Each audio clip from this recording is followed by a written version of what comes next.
Bonjour, je me présente, je m'appelle Anastasia, bienvenue sur ma chaîne. Je vais vous parler aujourd'hui de l'indépendance. On parle beaucoup de l'indépendance en ce moment, de l'indépendance dans les relations, l'indépendance vis-à-vis des parents, l'indépendance vis-à-vis des substances, l'indépendance totale et absolue de l'ermite qui vit dans sa grotte. Je voulais redéfinir avec vous ce qu'est l'indépendance dans notre société. L'indépendance, ce n'est pas ne pas avoir de lien, c'est maîtriser ce lien et être garant qu'il n'empiète pas sur votre liberté, votre libre arbitre. On est d'accord, on a tous besoin d'amis, on a tous besoin d'amour, on a tous besoin de parents, on a tous besoin d'argent, d'air, de nourriture, de substances. Parfois, il y a des gens qui ont besoin d'avoir leur petit vice et ça leur appartient. Le tout, c'est de toujours se sentir libre dans ce lien. Dans le monde du travail ou dans le monde aussi juridique, c'est toujours important de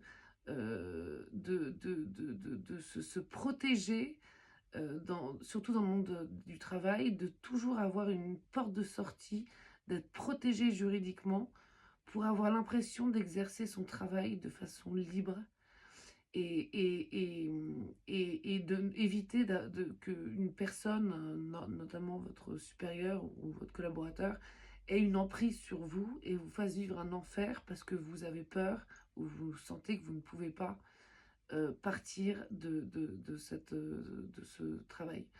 Dans le monde du travail, c'est très important de vous dire toujours je fais bien mon travail, je suis libre, je suis heureux, j'adore ce que je fais jusqu'à ce que on vienne bousiller ma santé. Je remplis mon contrat si on ne me bousille pas la santé.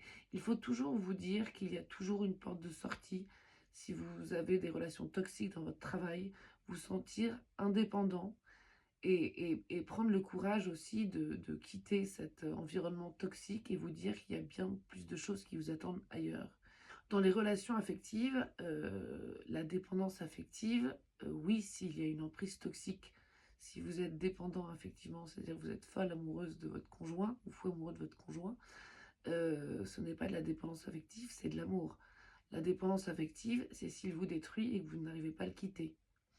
C'est pour ça que c'est très important de faire un travail thérapeutique sur vous pour vous trouver la force et l'énergie de quitter cette personne et vous dire, comme pour le monde du travail, qu'il y a forcément quelqu'un qui vous attend ailleurs et que vous méritez de vous faire traiter normalement et avec dignité. Après, chaque cas a ses spécificités. L'indépendance vis-à-vis des parents, c'est accepter ses parents tels qu'ils sont et pour les parents, accepter les enfants tels qu'ils sont. Mais à partir d'un certain âge, apprendre à avoir sa propre façon de penser, son propre regard sur la vie, ses propres expériences et aimer ses parents et ses enfants tels qu'ils sont, mais savoir faire sa vie de façon autonome, dans sa façon de penser, de gérer ses émotions et d'appréhender et d'approcher la vie. Être indépendant financièrement de ses parents, c'est bien. Si vous êtes dépendant financièrement de vos parents, ne vous dites pas: «Ah là là, je suis pas indépendant de mes parents, je suis une ratée». En fait, vos parents, ont sûrement aussi été, dépendants financièrement de leurs parents.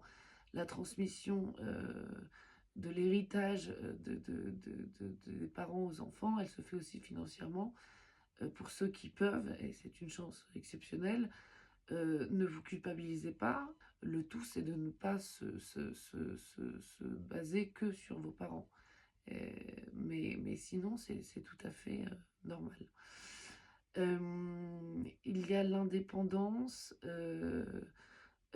psychologique aussi, c'est très important et les gens font beaucoup de travail sur eux pour ça, c'est apprendre dans quelque relation que ce soit, dans quelle situation que ce soit, à s'affirmer, à dire non, à reconnaître que ce n'est pas bon pour soi, sans condamner ce qui n'est pas bon pour soi.